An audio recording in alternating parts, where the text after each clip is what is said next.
We're entering the fields from the Kinross entrance, going over the stream. There's the footpath sign and one of the information boards that MAN partly paid for, and on this it says MAN Diesel and Turbo owns Mirrlees Fields.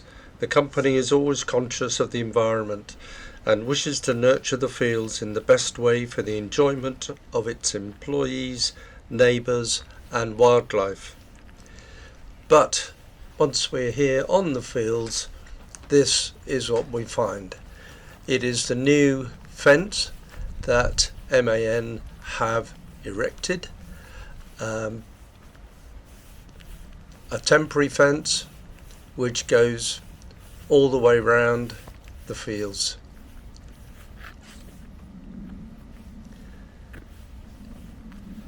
It is certainly very unsightly and unnecessary.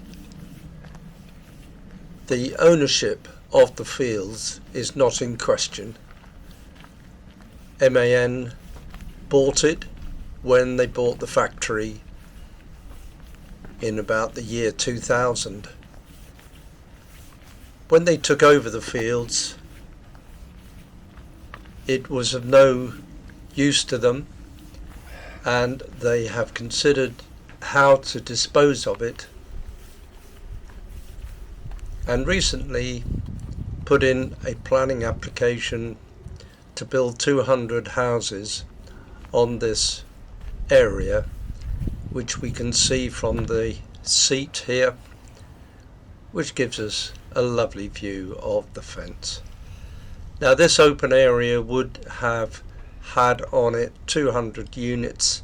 The road from Bramall Moor Lane would have come in about here, and this part of the fields would have been totally destroyed.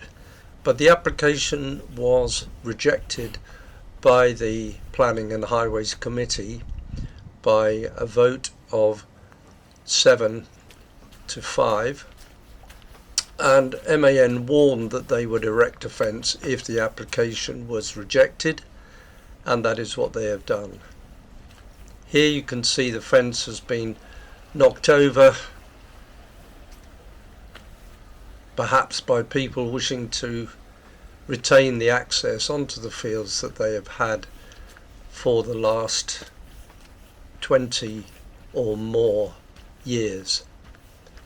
Since the sports associations were disbanded, the public has been able to walk freely on these fields, although they have never been able to do so as of right, only by permission of the company. That much is not disputed. And as people have said, the company is entitled to fence private land, although when this fence went up it was actually on the highway at this point, and after complaints were made, the fence was moved off the highway to alongside it. Here we can see another entrance to the fields, which has at the moment been left open. Whether it will stay open is very much open to question. I think it's much more likely that the company will close it off in due course. Through there you can see the trees that were planted by the Mirrlees Fields Friends Group with the agreement of the company, and to a right here, you can't see it in this film, is the community orchard. The area to the right here between the path and the hospital fence, the railway line, is still available to the public. To our right there is the Anglers Pond, and here's another entrance that has been made illegally.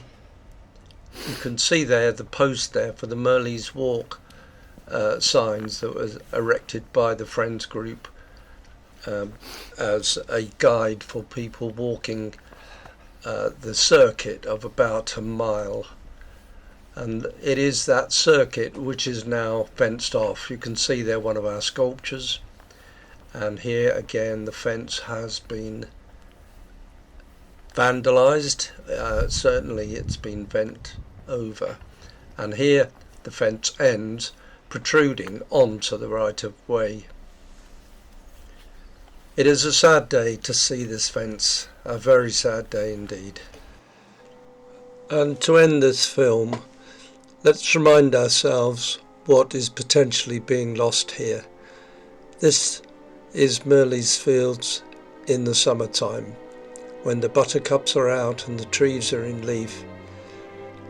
We are in danger of losing access to this beautiful land that has been treasured over the generations, whether it was in use by the sports clubs or since 1986 by the public for walking, picnicking with their dogs and with their children.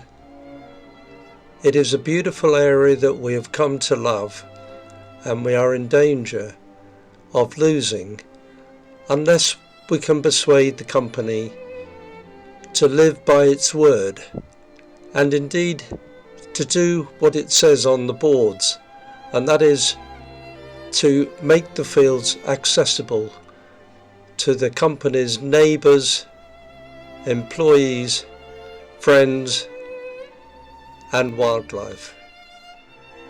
We hope that they will remove this fence, which is so hurtful to the local community.